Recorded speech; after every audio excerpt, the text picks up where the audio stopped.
AITAH for refusing to give my stepdad the money my mom left me. I never thought I'd be sitting here, typing out something like this, but grief has a way of exposing cracks you didn't even know existed in your family. My mom passed away a few months ago, and since then, everything has spiraled into a nightmare I can't seem to wake up from. At her funeral, my stepdad stood tall, his arm wrapped around me like I was his own flesh and blood. He told everyone how much he loved her, how much he would take care of me, how family is forever. For a moment, I believed him. I thought maybe, despite losing my mom, I wouldn't be completely alone. But then came the will. Mom had left me everything: her savings, her car, and even the small lake cabin that had been in her family for generations. The lawyer said my name was on every document, every account. Not my stepdad's, just mine. The shift in him was instant. Overnight, he went from grieving widower to someone I barely recognized.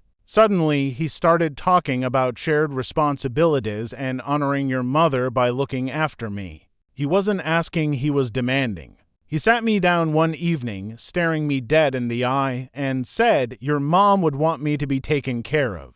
You should give me at least half of that money. It's not fair otherwise." I was stunned. Half. He hadn't worked a stable job in years, always drifting from one idea to the next while my mom supported the household. And now he felt entitled to her life savings as if it were his prize for staying married to her. I told him no, calmly but firmly. I said, "Mom left it to me for a reason. She trusted me to handle it. If she wanted you to have it, she would have written that in the will." That's when things turned ugly. He accused me of being selfish, ungrateful, and cruel. He said I was spitting on my mom's memory by refusing to share. He even dragged extended family into it, painting me as some greedy kid who was cutting him off when he needed support most. And here is where it gets more complicated. Some relatives sided with him. My aunt called me last week and said, "You know your mom loved him. Don't you think she'd want you to help him out?"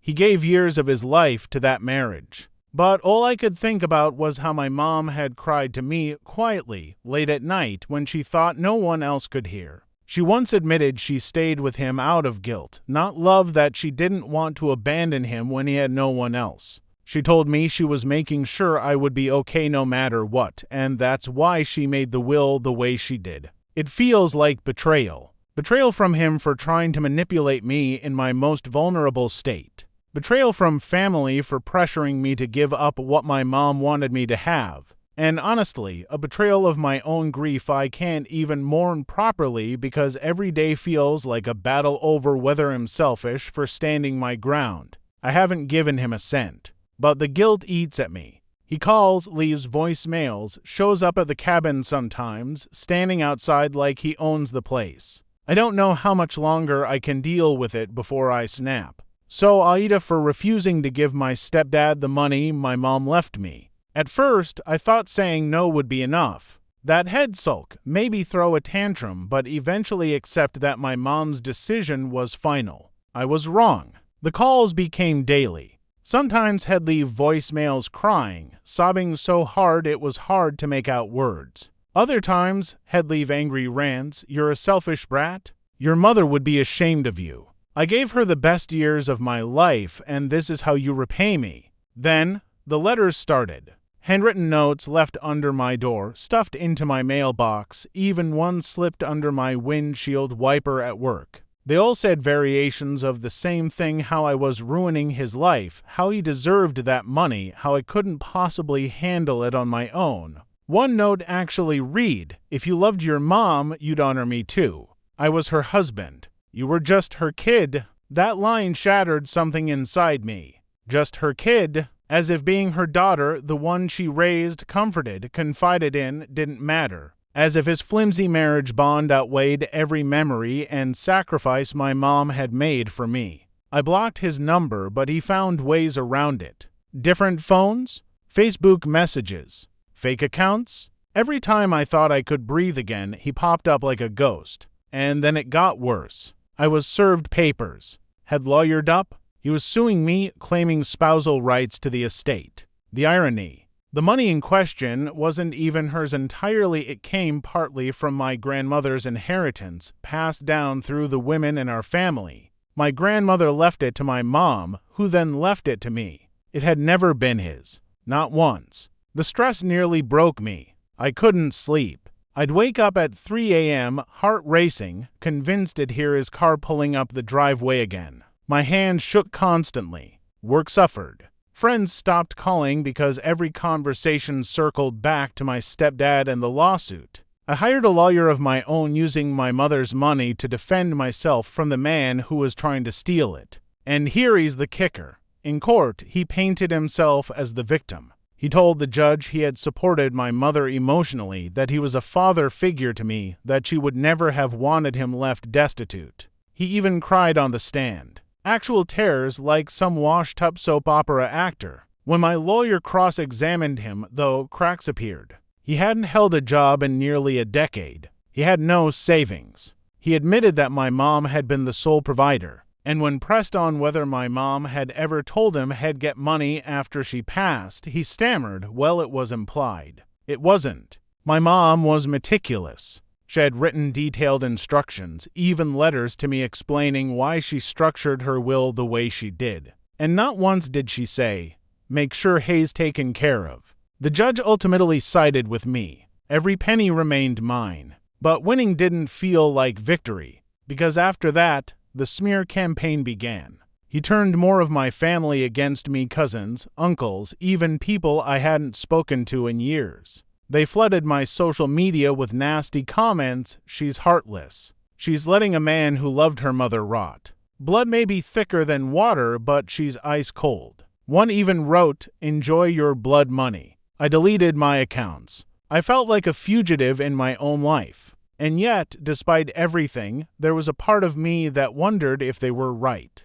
Had I been too harsh? Should I have given him something, anything, just to make it stop? But then, last week, I found something that destroyed even that lingering guilt. While cleaning out my mom's desk, I came across an envelope labeled in her handwriting, "For my daughter's eyes only." Inside was a letter. She wrote about her fears, her regrets, and most importantly, her intentions. She said she loved me more than life itself, that she wanted me to build my future without burden, and that she knew my stepdad would try to take advantage. She ended the letter with one chilling line, "Don't let him guilt you. He had me for years. Now it's your turn. Protect yourself, even if it means cutting him out completely." Reading those words, I cried harder than I had since the funeral. Not just because she was gone, but because even in death, she knew what was coming. She knew him better than anyone, and yet he hasn't stopped. Just yesterday, I caught him sitting in his car outside the cabin.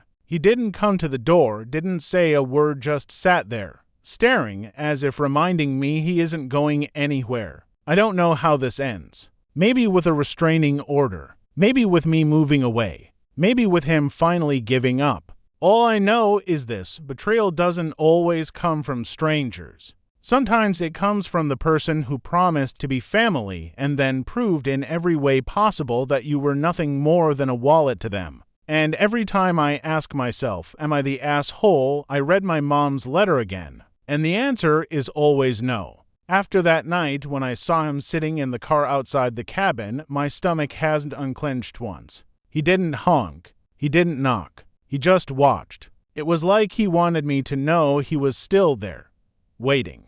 The next morning, I filed for a restraining order. My lawyer warned me it might not stick unless he directly threatened me, but I didn't care. I had to try. The judge granted a temporary order, but my stepdad found loopholes. He didn't text me anymore, but had accidentally show up at places I went, the grocery store, the gas station, even the cemetery where my mom is buried. Each time, he'd smirk. Sometimes he'd say, "I just miss her too."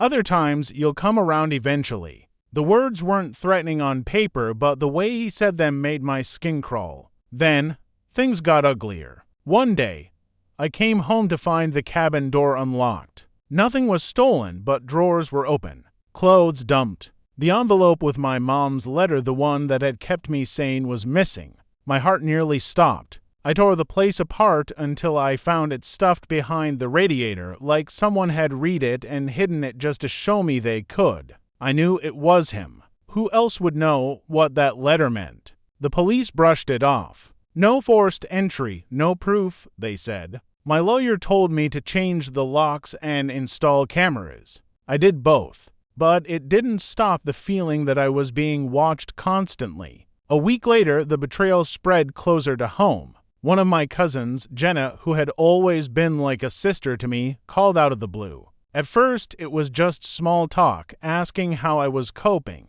But then her voice shifted, almost rehearsed. You know, maybe you should just give him a portion. 10%, maybe. Hay's desperate, and it would stop all this drama. Isn't your peace of mind worth it? I froze. She sounded just like him. Manipulative, guilt-tripping, twisting the knife. Did he put you up to this? I asked. There was a pause. Then she said softly, he called me. He said he was starving, that you wouldn't even give him gas money to get to job interviews. I don't know. Maybe you could be kinder. That cut deeper than any of his threats. Because Jenna knew the truth. She knew he was lazy, manipulative, and had leeched off my mom for years. And yet, she chose to believe him, or maybe, just maybe, he had promised her something too. That night, I couldn't sleep. I kept hearing my mom's words in my head. Protect yourself, even if it means cutting him out completely. Did that mean cutting out everyone he infected too? Even family? The final straw came 3 nights ago. I woke up to the motion sensor alert on my phone. I opened the camera feed and froze. There he was, standing at the edge of the property, just outside the cabin's porch light. Not moving, not speaking, just watching. In his hand, he held something. At first I thought it was a flashlight, but when he lifted it, I saw the glinted was my mother's locket, the one that had gone missing after she passed. I knew because inside it was a photo of us taken on my 16th birthday. She had worn it every day until the day she died. My blood turned to ice. I screamed at the cameras, at my empty cabin, give it back. Leave me alone, but he didn't flinch. He just stood there for what felt like hours before finally walking into the woods. Now, I'm at a crossroads. Part of me wants to sell the cabin, disappear to another city, start fresh. But another part of me feels like that's exactly what he wants. For me to break, to give up my mother's legacy, to erase myself so he can keep haunting me. And then the darkest thought creeps in, one I hate admitting. If he won't stop, what happens if one day I make sure he can't? Because this isn't just about money anymore. It's about control. About him rewriting the story of my mom's life and making me the villain. About betrayal from the man who called himself my stepfather, from the family who believes his lies, and from the world that keeps telling me to be kinder to the man who's ruining me. I don't know how much longer I can hold out. But I do know this, if my mom could see me now, she'd tell me to fight. And maybe, just maybe, you'll finally find the strength to end this nightmare one way or another.